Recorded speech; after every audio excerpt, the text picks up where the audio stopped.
Boombox. Hola, ¿qué tal? Soy Valentina Herrera y estos son los temas más importantes de este lunes, inicio de semana. El nuevo embajador de Colombia en Venezuela, Armando Benedetti, presentó sus credenciales ante el presidente Nicolás Maduro en medio del restablecimiento de las relaciones diplomáticas luego de 3 años rotas. Benedetti fue recibido con honores en el Palacio de Miraflores en Caracas y tuvo una reunión privada con Nicolás Maduro. En Twitter, luego de ese encuentro, Benedetti mostró varias fotografías de los regalos que se compartieron, entre ellos un sombrero típico de Colombia y un cuadro del libertador Simón Bolívar. Además escribió, abro comillas, hablamos sobre la urgencia de restablecer los lazos de amistad que nunca se debieron romper, cierro comillas. Entre otros nombramientos, se confirmó que el excongresista del Partido Verde, Mauricio Toro, será el nuevo presidente del ICETEX. Él es politólogo, experto en innovación y exdirector de Impulsa Colombia. En otras noticias, en su intervención en la reunión del Consejo Presidencial Andino, que se lleva a cabo en Lima, Perú, el presidente Gustavo Petro invitó a los países miembros de la comunidad a reevaluar la política antidrogas de manera articulada, por lo que desde allí pidió una cumbre de las naciones de América Latina y el Caribe.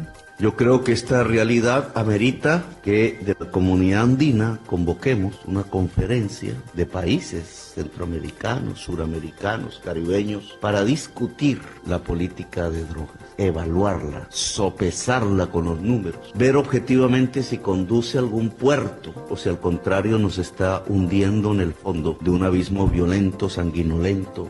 Entre tanto, el ministro del Interior, Alfonso Prada, aseguró que el gobierno ya tiene lista el proyecto de modificación de la Ley 1418 de Orden Público para prorrogar el término de las facultades del presidente Gustavo Petro, esto en temas de acercamientos de paz con actores armados. Esto también daría nuevas atribuciones al presidente Petro, incluyendo suspender el servicio militar obligatorio. La modificación a la Ley de Orden Público, a la Ley de Paz, que es la Ley 418, la que da facultades precisamente para alentar las condiciones de diálogo con los grupos alzados en armas. Esa ley 418 la hemos sometido a una nueva redacción. No solamente se va a hacer como se hizo en años anteriores, prorrogar el término de las facultades que tiene el presidente, el gobierno establecidas en la ley, sino que vamos a hacer casi que una nueva ley con toda una política de paz. El Tribunal Superior de Medellín ordenó que el ex jefe paramilitar, alias Don Berna, continúe en el proceso de justicia y paz a pesar de la solicitud que había hecho la Fiscalía para que fuera expulsado por presuntos incumplimientos en las audiencias. La decisión fue tomada por los 3 magistrados de la Sala Plena de Justicia y Paz que fallaron a favor de mantener a Diego Fernando Murillo en este proceso. La mayoría de los apoderados de las víctimas del paramilitarismo estuvieron de acuerdo con la decisión, eso sí, que se garantice que va a seguir aportando a la verdad. Diana Covaleda es una de las apoderadas de las víctimas. En donde se presente no solamente garantizar los derechos a las víctimas, sino también garantizar la comparecencia del postulado a este proceso. La polémica propuesta de justicia restaurativa sigue en mente del gobierno del presidente Gustavo Petro y su ministro de Justicia, Néstor Osuna, reiteró que el objetivo de este proyecto es el de descongestionar las cárceles y abrir una serie de penas alternas a delitos menores. El ministro reiteró que las soluciones no están en la ley porque son pactadas y conciliadas entre las partes, como lo son las víctimas, victimarios y el Estado. Se sienta reparada, que sienta que el victimario tuvo que ponerse en sus zapatos, tuvo que mirar cómo le resarcía el daño. Eso puede pasar por una reparación económica, por un trabajo comunitario, por disculpas públicas, en fin, por verse cara a cara, y también que el Estado pueda mirar cómo así disminuye la reincidencia y cómo una persona que ha cometido un error puede tener una segunda oportunidad. Y sobre la extradición del hermano de la congresista del Pacto Histórico, Piedad Córdoba, quien recordemos ya está detenido y pedido por la justicia de Estados Unidos, dijo el ministro que están revisando los documentos necesarios. Está en trámite en el Ministerio de Justicia en este momento, ahí se siguen unos pasos, unas garantías, y como está, digamos, en mi despacho, pues no quisiera expresar nada en público. La Defensoría del Pueblo aseguró que los hallazgos de más de 20 cuerpos con signos de tortura y sevicia que se han dado en las últimas semanas en Bogotá son consecuencia de una disputa ya advertida entre ilegales. Recordaron que desde el año pasado emitieron la alerta temprana en la que hablaba de la llegada de grupos ilegales de zonas de frontera con el fin de de controlar el narcotráfico en la capital del país. Esto se ha dado principalmente en la localidad de Kennedy, pero también en Usaquén y Usme. De acuerdo con el defensor Carlos Camargo, las alertas son para ser atendidas. Reiteramos nuestra preocupación por la ocurrencia de homicidios colectivos y selectivos en los últimos días en Bogotá, donde se manifiesta el uso de violencia extrema como mensaje simbólico que se envía a las estructuras criminales en disputa.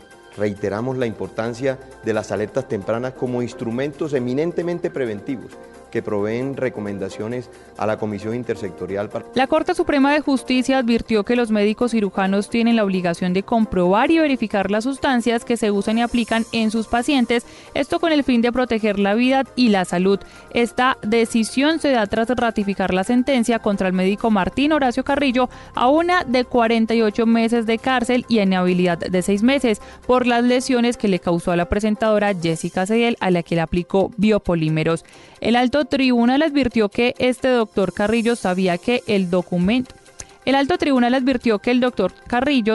producto que compró era fraudulento o chiviado, pero él alegó lo contrario.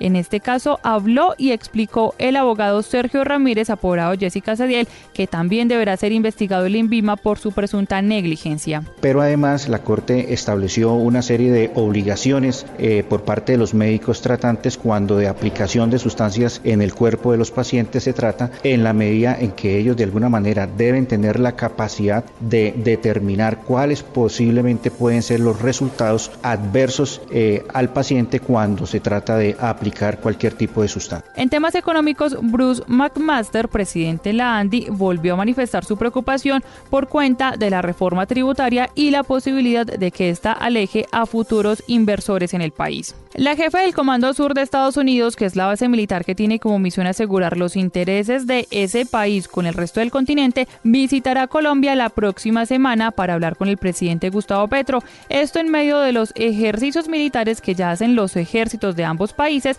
en el norte del país.